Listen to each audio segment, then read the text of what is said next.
এক কাপ দুধ দিয়ে খুব সহজে বাড়িতেই প্রায় 1 কেজির মতন মিষ্টি নিজের হাতেই বানিয়ে নিতে পারবেন আর খেতে একেবারে দোকানের মতনই হবে। নমস্কার, আমি রুমি, আপনাদের সবাইকে আবারও একটা দারুণ স্বাদের মিষ্টির রেসিপিতে স্বাগত।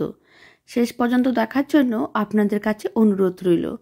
আশা করি এই মিষ্টির রেসিপিটা আপনাদের খুবই ভালো লাগবে আর আপনারাও বাড়িতে নিজের হাতেই খুব সহজে বানিয়ে নিতে পারবেন। মিষ্টিগুলো বানানোর জন্য প্রথম একটা মিক্সিং বোলের মধ্যে মেজারিং কাপের 1 কাপ গুঁড়ো দুধ নিয়ে নিয়েছি। এখানে প্রায় 150 গ্রামের মতন গুঁড়ো দুধ আছে। আর আমি দিয়ে দিচ্ছি ওই কাপের 1 কাপ ময়দা।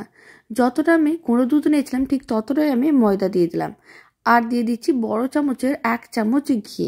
ঘি দেওয়ার কারণে মিষ্টির স্বাদ ও গন্ধ দুটোই খুবই ভালো আসবে। আপনারা চাইলে সাদা তেলও দিতে পারেন। এবার ওই চামচের বড় চামচের 4 ভাগের 1 ভাগ দিয়ে দিলাম বেকিং পাউডার আর তার হাফ বেকিং সোডা। যতটা বেকিং পাউডার দিয়েছি সবসময় মিষ্টি বানানোর সময় তার হাফ বেকিং সোডা দিতে হয়।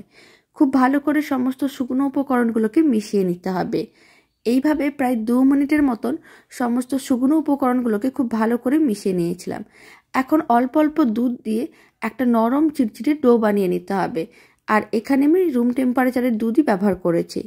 কোনো রকম ঠান্ডা বা গরম দুধ দিচ্ছি না। আর অল্প অল্প দিতে হবে, খুব বেশি দুধ দেওয়া যাবে না, তাহলে ডোটা অনেক বেশি নরম আর চিটচিটে হয়ে যাবে। মিষ্টিগুলো বানানোর জন্য ডোটা রেডি হয়ে গেছে। এবার ঢাকনা দিয়ে ঢেকে এক সাইডে রেখে দিচ্ছি।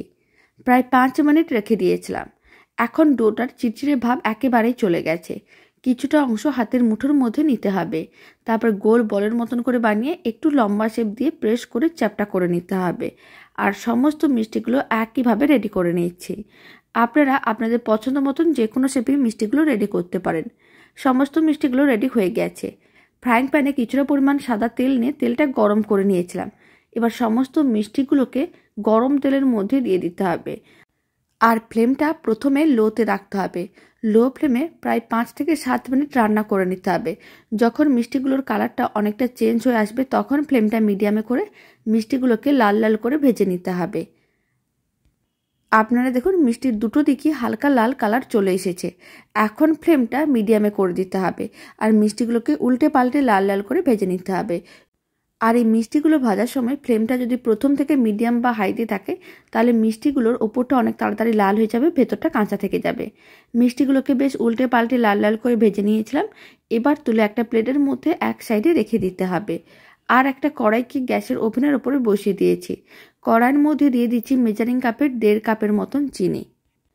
এখানে আমি 1.5 কাপ চিনি নিয়েছি আর দিয়ে দিচ্ছি 1 কাপ জল। খুব ভালো করে চিনি ও জলটা মিশিয়ে নিতে হবে আর চিনিগুলো মেল্ট হওয়ার জন্য অপেক্ষা করতে হবে। ফ্লেমটা মিডিয়াম টু হাইতে করে দিচ্ছি।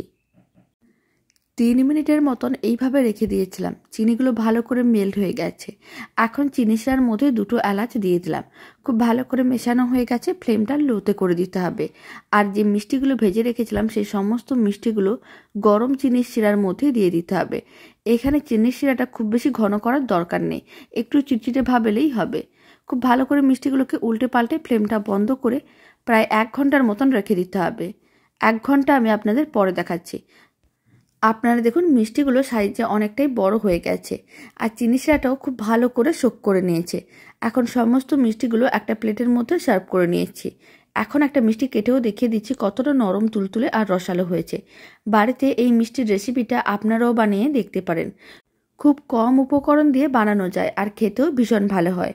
রেসিপিটা ভালো লেগে থাকলে আপনারা যদি ফেসবুক থেকে রেসিপিটা দেখছেন পেজটিকে ফলো করে নেওয়ার অনুরোধ রইল। আর ইউটিউব থেকে দেখলে চ্যানেলটি সাবস্ক্রাইব করে নেওয়ার অনুরোধ রইল। পাশে থাকা বেল আইকনটি প্রেস করে নেবেন নতুন রেসিপির আপডেট সবার আগে পাওয়ার জন্য। তো চলুন ভিডিওটা আমি এখানেই শেষ করছি। আপনারা সবাই ভালো থাকবেন, সুস্থ থাকবেন। আবার নতুন রেসিপি নিয়ে দেখা হচ্ছে।